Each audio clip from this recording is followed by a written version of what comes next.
விஜய்க்கு இப்போ பல உண்மைகள் தெரிய வந்துடுச்சு. இங்க இருக்கக்கூடியது சுடர் தான் அப்படின்ற ஒரு விஷயத்தையும் கண்டுபிடிச்சுட்டாங்க. அதாவது தன்னோட பொண்டாட்டி ரேணுகா கிடையாது அப்படின்ற மாரி சொல்லி, உண்மையிலேயே இப்படி நடந்தா ரொம்பவே நல்லாருக்கும். அதாவது ஏற்கனவே இந்த சுடர் இருந்துட்டு, இங்க வந்து சேர்ந்துகிட்டு, அடுத்தடுத்து தேவையில்லாத வேலை எல்லாத்தையுமே செஞ்சுகிட்டு இருக்கா. இதனால நம்ம மல்லிக்கு தான் மிகப்பெரிய பிரச்சனை.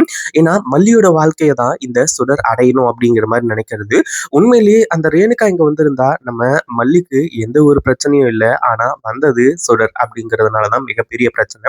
அதே மாதிரி விஜய்க்கு இப்போ ஒரு தகவல் வந்து கிடைக்குது. என்ன அப்படின்னா, இந்த கதிரேசன் வந்துட்டு ஃபோன் பண்ணி உங்கள மீட் பண்ணணும் அப்படின்ற மாரி கேட்கிறாரு. அந்த ஒரு டைம்ல என்னாச்சு சொல்லுங்க அப்படின்ற மாரி வந்து கேட்கும்போது, இந்த மாரி ஒரு 2 வாரத்துக்கு முன்னாடி பிசினஸ் விஷயமா ஒரு ரூ. 50,00,000 கைக்கு வந்துச்சு.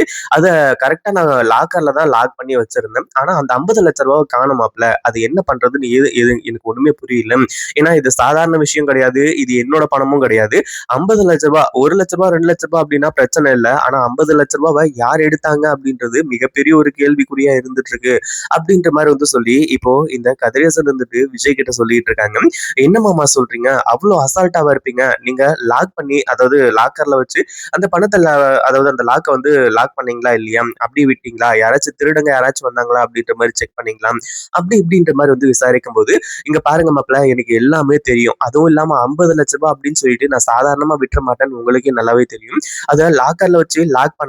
அது மட்டும் இல்லாம அந்த ஒரு டைம்ல அங்க இருந்தது நம்ம ரேணுகா மட்டும் தான். வேற யாருமே இல்ல அப்படின்ற மாரி வந்து சொல்லி விஜய் கிட்ட சொல்றாங்க. அதாவது அ என்ன மாமா விஜய் அதாவது உங்க பொண்ணு ரேணுகா மேல நீங்க சந்தேகப்படுறீங்களா? அப்படின்ற மாரி கேட்கும்போது, இல்ல மாப்ள அதாவது எப்படி இருந்தாலும் விளையாட்டுத்தனமா அந்த பணத்த வந்து ரேணுகா எடுத்திருந்தாலும் எடுத்திருக்கலாம்ல. ஏன்னா, அந்த லாக்கோட பாஸ்வேர்டு எனக்கு மட்டும் தான் தெரியும். நான் சொன்னா தான் நிஷாவுக்கே தெரியும். அப்படி இருக்கும்போது வந்து இந்த விஷயம் நடக்கிறதுக்கு வாய்ப்பே கிடையாது. கண்டிப்பா ரேணுகா மேல தான் எனக்கு சந்தேகமா இருக்கு. அப்படின்ற மாரி வந்து சொல்லி அதாவது இது ஒரு சாதாரண சந்தேகமா தான் இருந்துச்சு. இந்த விஷயத்த சொல்லும்போது, மாமா நான் என்னன்னு சொல்லிட்டு வந்து பார்க்குறேன். உண்மையிலேயே ரேணுகா இத எடுக்கிறதுக்கான வாய்ப்பே கிடையாது. ஏன்னா, அவளுக்கு ஏற்கனவே கோடிக்கணக்கான சொத்து உங்களதும் இருக்கு, என்னோடதும் இருக்கு. அப்படி இருக்கும்போது, இந்த ஒரு விஷயம்லாம் யாருக்குமே தேவையேப்படாது. அப்படி இருக்கும்போது வந்து ஏதாச்சும் தெரியாத்தனமா எடுத்திருந்தாலும் எடுத்திருக்கலாம். நம்ம வந்து அத கொஞ்சம் விசாரிக்கலாம் அப்படின்ற மாரி சொல்லி, ரொம்பவும் வந்து மிகப்பெரிய ஒரு விஷயத்தோட இருந்துட்டு இருக்காங்க. என்னதான் நடக்குதுன்னு சொல்லிட்டு விஜய்க்குமே ஒண்ணுமே புரியல. ஏன்னா, இது சாதாரண விஷயம் கிடையாது. ரூ. 50,00,000 அப்படிங்கிறதுனால.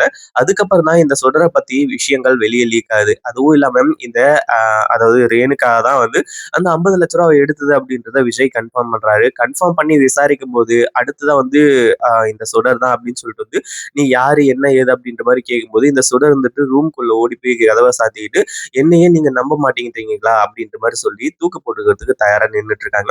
அந்த ஒரு டைம்ல விஜய் இருந்துட்டு இந்த சுடர காப்பாத்துறதுக்காக பார்க்குறாங்க. இந்த மாரி உண்மை எல்லாமே தெரிய வந்துச்சு அப்படின்னா, எப்படி இருக்கும் அப்படின்றத கமெண்ட் பண்ணுங்க.